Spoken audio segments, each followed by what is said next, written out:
Management consulting. It's an industry that's kind of built on mystique, right? On prestige and on selling advice for an absolutely eye-watering price tag. But what are these giant companies and governments actually buying? Okay, let's dive into this multi-billion-dollar world of advice and see what's really going on. To get us started, let me just throw a number at you. $4 million. That's how much New York City recently paid one of the top consulting firms on the planet, McKinsey, for a single report.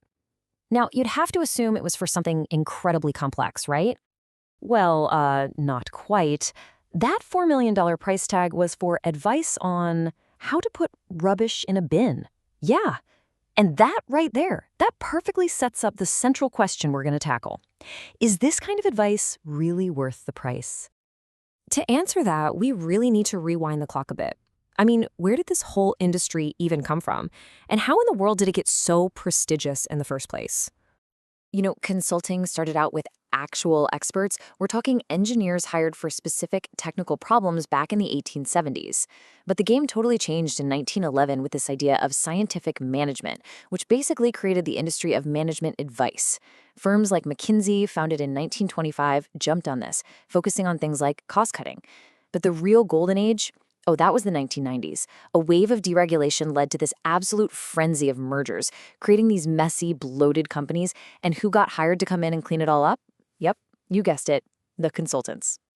And the people who came out of that system, they became super desirable hires. Seriously, you can spot an ex-consultant from a mile away.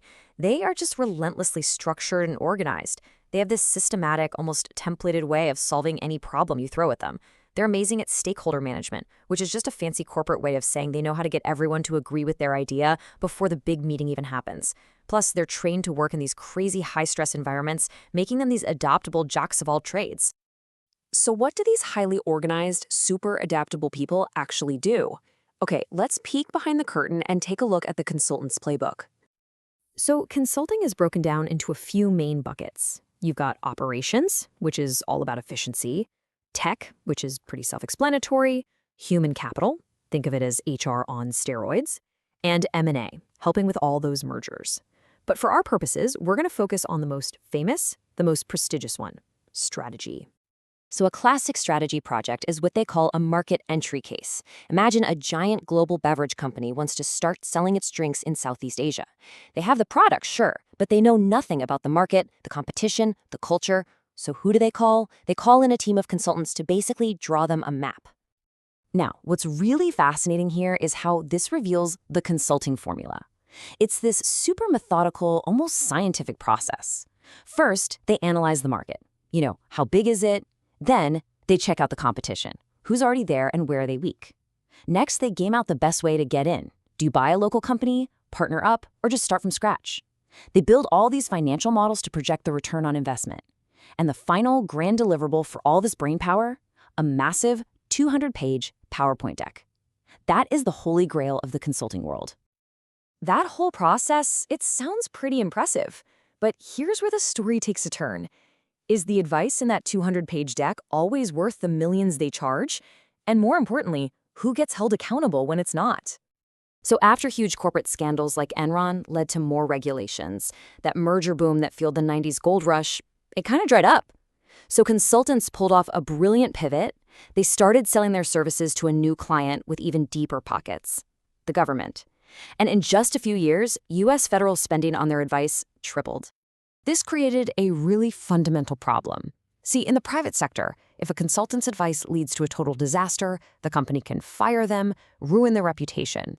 But in these huge, sprawling government contracts, accountability is so spread out that it's nearly impossible to pin the failure on any one person or firm. And this example just perfectly illustrates the issue. Consultants were hired to fix huge billion-dollar problems. But in 2012, the U.S. Air Force had to scrap an IT project after spending over $1 billion on it, a lot of that going to consulting fees, with literally nothing to show for it. And the craziest part? Not a single consulting firm was penalized. They basically learned they could fail upwards, keep getting paid, and keep winning contracts. So maybe not surprisingly, this is when we start to see the rise of that signature corporate speak.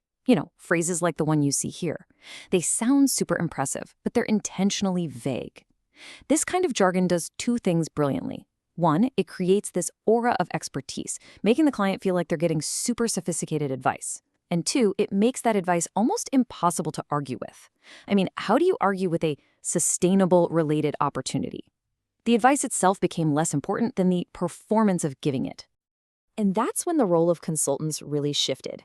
They became a kind of safety net for executives. Instead of taking the heat for a really tough decision like mass layoffs, a CEO could just bring in a report and say, well, McKinsey said we should do it. It provided the perfect corporate cover. This evolution from giving expert advice to just providing corporate justification, well, it has a much, much darker side, leading to some truly catastrophic real-world consequences. The timeline of scandals is, well, it's pretty damning. In 1997, McKinsey advised Disneyland to cut its maintenance costs. That was followed by several fatal accidents. In 2001, ex-consultants were right at the heart of the Enron fraud that wiped out billions. In the 2010s, McKinsey was advising Purdue Pharma on how to turbocharge opioid sales, even suggesting they offer rebates for overdoses. And in 2018, Bain & Company was caught up in a corruption scandal that basically gutted South Africa's tax agency. For its role in fueling the opioid crisis, a crisis that has contributed to the deaths of over 500,000 Americans, McKinsey eventually paid a settlement of nearly $650 million. So the really crucial point here is that all those positive traits we mentioned earlier, they all have a flip side. Their love for structure, it leads them to over-engineer simple problems. Being jacks of all trades often means they lack deep, specialized knowledge. And their insane work ethic can make it hard for them to lead and relate to normal people who actually value work-life balance. But most importantly, they have no skin in the game. They give their advice, collect their fee, and they leave, never having to live with the consequences. So, after decades of scandals and really questionable value, the cracks are finally starting to show. People are beginning to ask if the emperor has any clothes, which brings us to the state of the industry right now. The signs of trouble are pretty clear. A recent survey found that a staggering 87% of businesses believe consultants either do more harm than good or just no good at all. As you can see here, only a tiny fraction of clients are actually happy. And as a result, industry growth has stalled. And for the first time in years, the biggest firms, we're talking McKinsey, PwC, Deloitte, are laying off thousands of employees. But the biggest threat of all is existential, and its name is artificial intelligence. For decades, the whole consulting model has relied on armies of smart young grads spending weeks doing grunt work, cleaning spreadsheets, analyzing data, building models. Well, now, large language models can do a lot of that same work in minutes. Not weeks, minutes. It completely guts their traditional business model. And here's the ultimate paradox. You'd think consultants would be the experts at helping other companies navigate this AI revolution, right? But they're failing at it. A recent study found that 90% of AI implementation projects are failing to meet their goals. The very firms that were built to sell expert advice on disruption are now exposing just how thin their own expertise has become. For decades, consulting survived by selling an image of value, an illusion of prestige. But now, new technology is making results cheaper, faster, and way more transparent, and the whole model is starting to unravel. And that raises a fascinating question for all of us. If technology can expose an industry built on image over substance, what industry is next?